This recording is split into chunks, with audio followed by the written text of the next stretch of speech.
Hello बच्चों, आज हम अध्याय 3 संख्याओं का खेल देखेंगे। बेटा इसमें ये कुछ एक्टिविटी दे रखी है। ये एक्टिविटी हम क्लासरूम एक्टिविटी के रूप में करवा चुके हैं और इसका एक वीडियो भी हमने बनाकर डाल दिया है, तो इसे आप लिंक डिस्क्रिप्शन में से देखकर देख सकते हैं इसका वीडियो। अब हम देखते हैं आज महाकोष्ठ या सुपर सेल्स किसे कहते हैं और ये कैसे ज्ञात किए जाते हैं। तो देखिए नीचे हमें एक सारणी दी गई है और इसमें कुछ अंकों को ग्रीन कलर में किया गया है। क्यों किया गया है इन्हीं ग्रीन में, तो देखते हैं। यहाँ पर लिखा है 43, यहाँ 79 और यहाँ 75। तो देखिए 79 जो नंबर है वो अपने आसपास के दोनों नंबर से बड़ा है, इसलिए इसे हम महाकोष्ठ कहेंगे। ऐसे ही 75 से बड़ा 79 है, 63 इससे बड़ा 75 है, तो ये महाकोष्ठ नहीं हो सकते। फिर यहाँ पर नंबर है 29।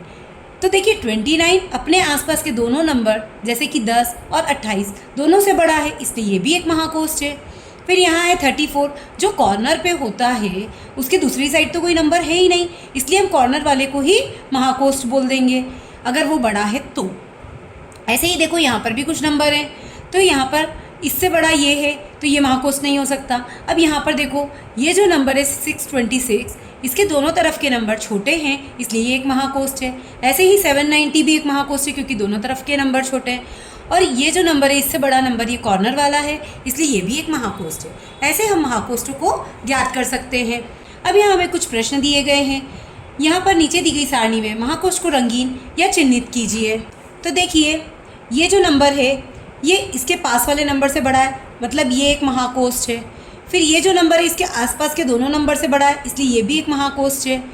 फिर ये जो नंबर है इससे बड़ा तो ये है, फिर ये जो नंबर है इससे बड़ा ये है।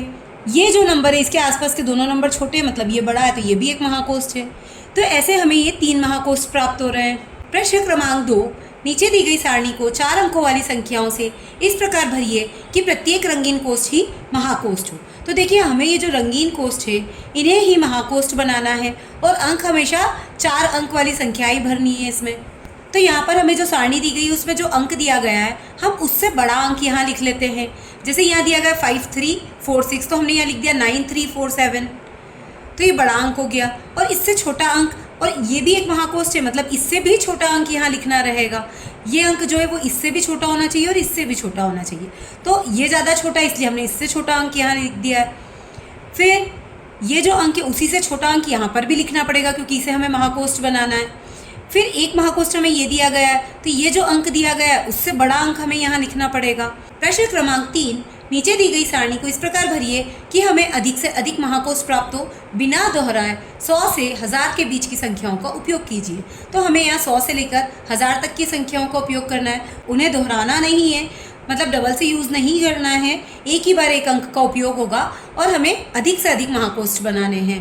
तो देखिए 100 से बड़ी हमने ले ली संख्या 110, फिर इससे छोटी संख्या ले ली है, फिर इससे बड़ी संख्या एक ले ली और उससे छोटी यहाँ ले ली, फिर इससे बड़ी ले ली और उससे छोटी, फिर बड़ी, फिर छोटी, फिर बड़ी। तो इसमें हमने क्या स्ट्रेटजी लगाई है, क्या रणनीति लगाई है। देखिए मैंने सबसे पहले लिया 110, फिर मैंने ले लिया 101। अब 110 से छोटा 109 होता है वो मैंने यहाँ ले लिया और 101 से बड़ा 102 ले लिया। फिर 109 से छोटा 108 ले लिया और 102 से बड़ा 103 ले लिया।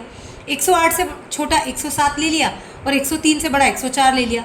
फिर 107 से छोटा 106 ले लिया। हमारी एक छोड़कर एक अंक बड़े भी हो गए हैं और एक छोड़कर एक अंक छोटे भी हो गए, तो हमें 5 महाकोष्ठ मिल गए हैं। प्रश्न क्रमांक 4, उपरोक्त सारणी में 9 संख्याओं में से कितने महाकोष्ठ है। तो देखिए 1 2 3 4 5, तो 5 महाकोष्ठ है, इसका आंसर होगा 5। प्रश्न क्रमांक 5, भिन्न संख्याओं के कोष्ठों में कितने महाकोष्ठ संभव है। क्या आपको इनमें से कोई पैटर्न दिखाई देता है। दी गई सारणी को भरने का वो कौन सा तरीका होगा जिससे हमें अधिक से अधिक महाकोष्ठ प्राप्त हो, ढूंढिए और अपनी योजना को साझा कीजिए। तो देखिए हमने प्रश्न क्रमांक 4 तक के तो उत्तर किताब में ही लिख दिए हैं। अब प्रश्न क्रमांक 5 का उत्तर, भिन्न संख्याओं के कोष्ठों में महाकोष्ठों की संख्या, यदि संख्या सम है तो उसके लिए होंगे n/2। यदि 8 कोष्ठ हैं तो हमारे पास 8/2 मतलब 4 महाकोष्ठ होंगे। ऐसे ही विषम संख्या के लिए n+1/2 मतलब यदि 7 कोष्ठ है तो 7 में 1 जोड़ देंगे 8 और 8 में 2 का भाग दे देंगे तो 4 महाकोष्ठ आएंगे। तो सम संख्या और विषम संख्या के लिए ये पैटर्न हमें मिलता है। प्रश्न क्रमांक 6, क्या आप संख्याओं को बिना दोहराए एक रिक्त महाकोष्ठ सारणी को इस प्रकार भर सकते हैं कि उसमें कोई महाकोष्ठ ना हो, क्यों या क्यों नहीं। उत्तर क्रमांक 6, नहीं, ऐसी कोई सारणी नहीं भरी जा सकती जिसमें कोई महाकोश संभव ना हो, क्योंकि यदि सारणी में कोई महाकोश ना हो तो भी कम से कम एक महाकोश तो होगा ही। जैसे कि यदि हमने संख्याएं ली 2, 3, 4, तो ये 4 बड़ा हो गया, तो ये तो महाकोश होगा ही, कोई ना कोई एक तो बड़ी संख्या होगी ही। प्रश्न क्रमांक 7, क्या एक सारणी में सबसे बड़ी संख्या वाला कोष्ठ हमेशा महाकोष्ठ होगा? क्या एक सारणी में सबसे छोटी संख्या वाला कोष्ठ एक महाकोष्ठ हो सकता है? क्यों या क्यों नहीं? तो देखिए, जो सबसे बड़ी संख्या वाला कोष्ठ होगा वो तो हमेशा ही महाकोष्ठ होगा, क्योंकि वो भले बीच में हो, भले ही कॉर्नर पर हो, कहीं पर भी क्यों ना हो, वो महाकोष्ठ ही होगा, क्योंकि उसके आसपास की सभी संख्याएं छोटी होगी। और सबसे छोटी संख्या वाला कोष्ठ कभी भी महाकोष्ठ नहीं हो सकता, क्योंकि उसके पास एक न एक संख्या तो उससे बड़ी होगी ही होगी, तो इसलिए वो कभी भी महाकोष्ठ नहीं हो सकता। प्रश्न क्रमांक 8, एक सारणी को इस प्रकार से भरिए कि दूसरी सबसे बड़ी संख्या वाला कोष्ठ महाकोष्ठ ना हो। तो देखिए, हमें सारणी इस प्रकार से बनानी है कि दूसरी जो सबसे बड़ी संख्या है वो महाकोष्ठ नहीं होनी चाहिए। तो हमने जो सारणी बनाई है उसमें जो सबसे बड़ी संख्या उसी के पास में हमने दूसरी सबसे बड़ी संख्या लिख दी है। तो जब ये संख्या महाकोष्ठ है तो ये तो महाकोष्ठ हो ही नहीं सकती, तो इसलिए दूसरी सबसे बड़ी संख्या महाकोष्ठ नहीं है। प्रश्न क्रमांक 9, एक सारणी को इस प्रकार से भरिए कि दूसरी सबसे बड़ी संख्या वाला कोष्ठ महाकोष्ठ ना हो, लेकिन दूसरी सबसे छोटी संख्या वाला कोष्ठ एक महाकोष्ठ हो। क्या यह संभव है? तो देखिए, हमने एक सारणी बना ली है जिसमें दूसरी जो सबसे बड़ी संख्या थी उसको हमने सबसे बड़ी संख्या के जस्ट पास में लिखा है, इसलिए वो महाकोष्ठ नहीं है। प्रश्न क्रमांक 10, इस पहेली के अन्य रूप बनाइए और अपने सहपाठियों को चुनौती दीजिए। तो देखिए, इस पहेली का हमने एक और रूप बना रखा है। हमने क्या किया है, एक ऐसी सारणी बनाई है जिसमें सिर्फ एक महाकोष्ठ हो और वह सबसे बड़ी संख्या हो। तो इसमें सिर्फ एक ही महाकोष्ठ होना चाहिए और वो सबसे बड़ी संख्या भी होगी। तो हमने यहाँ छोटे से बड़े क्रम में संख्या लिख दी है, अंत में जो संख्या है वो सबसे बड़ी है और महाकोष्ठ है, तो एक ही महाकोष्ठ है इस पूरी सारणी में। आइए इस महाकोष्ठ वाले क्रियाकलाप को और अधिक व्यक्तियों के साथ करते हैं। दी गई सारणियों में समीपवर्ती कोष्ठ वे कोष्ठ हैं जो एकदम बाएं, दाएं, ऊपर और नीचे हैं। नियम वही रहेंगे कि यदि मानो ये संख्या महाकोष्ठ है तो इसके दाएं, बाएं, ऊपर और नीचे वाली संख्या छोटी होनी चाहिए। जैसे ये महाकोष्ठ है तो दाएं, बाएं, ऊपर और नीचे ये चारों संख्याएं छोटी होनी चाहिए। तो ऐसे करके हमें महाकोष्ठ मिलेंगे। अब हमें यहाँ एक सारणी दी गई है, इसमें अंक 1, 0, 6, 3 और 9 का किसी भी क्रम में उपयोग करके 5 अंकों की संख्या बनानी है और इस सारणी को पूरा करना है। और रंगीन कोष्ठ जो है वो ही सिर्फ महाकोष्ठ होने चाहिए। तो देखिए, जो रंगीन कोष्ठ है वो महाकोष्ठ होने चाहिए, मतलब ये जो संख्या है इससे बड़ी संख्या यहाँ होनी चाहिए, ये जो संख्या उससे बड़ी संख्या यहाँ होनी चाहिए। ऐसे ही ये जो संख्या है इसके इधर तीनों तरफ इससे छोटी संख्या आनी चाहिए, और ये जो संख्या है यहाँ जो संख्या होगी उससे बड़ी होनी चाहिए और इससे भी बड़ी होनी चाहिए। तो ऐसे अंक हम भरने का प्रयास करते हैं। तो देखिए, हमें यहाँ पर ये दिया था 96301, तो अब की बार हम ये 301 को 10 कर देते हैं तो ये बड़ी संख्या हो जाएगी और ये महाकोष्ठ में लिख दी हमने। अब यहाँ पर 6 और 3 के अंक बदल देते हैं, 3 आगे ले लिया, 6 पीछे ले लिया, तो देखिए 93 हो गया, तो ये छोटी हो गई है, तो ये एक महाकोष्ठ बन गया। वैसे ही यहाँ हमें दिया था 10963, तो अब ये जो 963 है इसके अंकों को हम पलट देते हैं। जैसे एक बार हमने लिख दिया 369, एक बार हमने लिख दिया 639 और एक बार हमने लिख दिया 936, तो इसके अंकों को पलटकर हमने इसको महाकोष्ठ बना दिया है। फिर ये जो संख्या है उससे छोटे यहाँ होने चाहिए और यहाँ पर हमें एक संख्या लिखनी है। फिर यहाँ जो संख्या आएगी वो इन दोनों संख्या से बड़ी आएगी, तो यहाँ जो संख्या हमने लिखी है उसे हमने 31,906 ले लिया है, तो यहाँ हमने 30 ले लिया इसके अंकों को बदल कर। ऐसे ही हमने यहाँ पर तो इससे छोटी संख्या ली थी। इस प्रकार से हमने महाकोष्ठ की सारणी तैयार कर ली है। अब हमसे कुछ प्रश्न पूछे गए, सारणी में सबसे बड़ी संख्या कौन सी है? तो देखिए, सबसे बड़ी संख्या 96310 ये वाली है, और सबसे छोटी संख्या कौन सी है? तो इसकी सबसे छोटी संख्या है 10369, ये वाली संख्या है 10,369। सारणी में 50,000 से बड़ी सबसे छोटी संख्या कौन सी है? तो देखिए, सारणी में 50,000 से बड़ी सबसे छोटी संख्या है 60,193, तो वो हमने यहाँ भर दी है। दी गई सारणी को पूरा भरकर 1000 के अंक के बाद उपयुक्त स्थान पर अल्प विराम लगाइए। तो देखिए, हमने सारणी को पूरा भर दिया है और जो 1000 के अंक के 2 अंकों के बाद हमने अल्प विराम का उपयोग किया है। हर एक संख्या में हमने 5 अंकों की संख्या है तो 2 अंक के बाद एक कॉमा लगा दिया है। संख्या रेखा पर संख्याओं के पैटर्न। संख्या रेखा तो बच्चों हम सब जानते हैं, 1 2 3 4 ऐसे आगे बढ़ती है। अब यहाँ पर जो संख्या रेखा दी गई है वो हमें 1000, 2000, 3000, 4000 ऐसे दी गई है और यहाँ कुछ संख्याएं लिखी गई है। उन्हें हमें इसके बीच में लगानी है कि कहाँ पर आएंगी वो संख्या रेखा में, किस स्थान पर आएंगी। तो देखिए पहली संख्या 2180, तो 2180 जो होगी वो 2000 के बाद आएगी, 2000 के थोड़ा पास आएगी, तो ये दे रखी है हमें। फिर है 2754, तो देखिए ये 3000 के नज़दीक आएगी, तो इसे हमने 3000 के पास में मार्क करके लगा दिया है। फिर हमें संख्या दी गई है 1500, तो देखिए 1500 1000 और 2000 के बीच में आएगी, तो यहाँ पर आ जाएगी 1500। फिर हमें दी गई है 3600, तो ये जो बीच में 3500 उससे थोड़ा आगे की तरफ 3600 आएगी। फिर 9950 जो कि 10,000 के बिल्कुल पास आएगी, तो यहाँ 9950 हो जाएगी। फिर 9590 यहाँ बीच में कहीं आएगी, जगह नहीं होने के कारण हम एक संख्या ऊपर एक संख्या नीचे लिख रहे हैं। फिर 1050 जो 1000 के बहुत नज़दीक आएगी, इसे हम ऐसे लिख देते हैं। 3050 3000 के पास आएगी। 5030 5000 के बहुत पास आएगी। और 8400 8000 और 9000 के बीच में थोड़ा पहले की तरफ आएगी, 8400। ऐसे करके हमने संख्या रेखा पर इन संख्याओं को प्रदर्शित कर दिया है।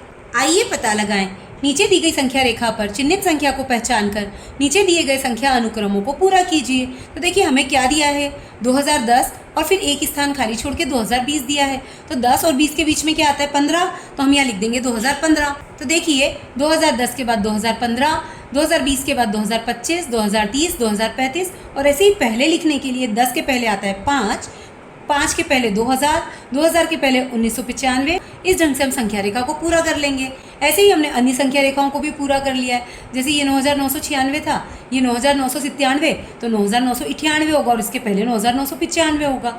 इसी ढंग से हम पीछे और आगे की तरफ बढ़ेंगे। ऐसे ही यहाँ पर 15,077 था, 15,078, तो 15,079, 80, 81, 82, 83 ऐसे आगे बढ़ती जाएंगी। इसमें हमें हज़ार की संख्या एक एक कम करी गई है, जैसे 87,000, 86,000, तो अब की बार 85,000, 84,000, 83,000 और आगे की तरफ 88,000, 89,000, 90,000, 91,000, 92,000। इस ढंग से हम आगे और पीछे इसको पूरा कर सकते हैं। अंकों के साथ खेल। हम संख्याओं को 1 2 3 से लिखना शुरू करते हैं। 1 अंक वाली 9 संख्याएँ हैं, 2 अंक वाली, 3 अंक वाली, 4 अंक वाली, 5 अंक वाली कुल कितनी संख्याएँ होंगी ज्ञात कीजिए। तो देखिए 1 अंक वाली संख्या तो हमें दे रखी कि 9 होती है। तो देखिए 2 अंकों वाली संख्याओं को पता करने के लिए हम 3 अंक की सबसे छोटी संख्या और 2 अंक की सबसे छोटी संख्या को घटा देंगे, तो कितना आ गया 90। या फिर 2 अंक की सबसे बड़ी संख्या को 1 अंक की सबसे छोटी संख्या से घटा देंगे तो भी 90। और ऐसे ही 3 अंकों वाली संख्या पता करने के लिए हम 4 अंकों की सबसे छोटी संख्या को 3 अंकों की सबसे छोटी संख्या से घटा देंगे, या फिर 3 अंकों की सबसे बड़ी संख्या को 2 अंकों की सबसे छोटी संख्या से घटा देंगे। इसी प्रकार से हम सभी संख्याओं के अंक पता कर सकते हैं। तो हमारा आंसर आएगा 90, 900, 9,000 और 90,000। ये हमारे आंसर्स हो जाएंगे। संख्याओं के अंकों के योग। कोमल जब कुछ संख्याओं के अंकों का योग करती है तो देखती है इन सभी का योगफल समान है। उदाहरण के लिए संख्या 68 के अंकों का योगफल वही है जो संख्या 176 या 545 के अंकों का योग है। तो देखिए 6 और 8 को जोड़ा तो 14 आया, एक साथ 6 को जोड़ा तो भी 14 आया, 6 4 8 को जोड़ा तो भी 14 आया। आइए कुछ प्रश्न करते हैं हम इसके हल। अंकों का योग 14 हो। प्रश्न क्रमांक 1, अन्य संख्याएं लिखिए जिनके अंकों का योगफल 14 है।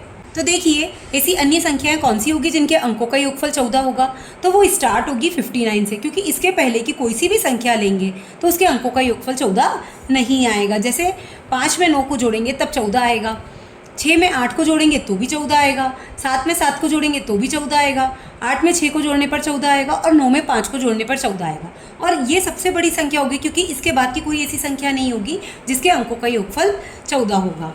प्रश्न क्रमांक 2, वह सबसे छोटी संख्या कौन सी है जिसके अंकों का योगफल 14 है। तो देखिए अभी अपन ने देखा था कि सबसे छोटी संख्या है 59 जिसके अंकों का योगफल 14 है। प्रश्न क्रमांक 3, 5 अंकों की वह सबसे बड़ी संख्या कौन सी है जिसके अंकों का योगफल 14।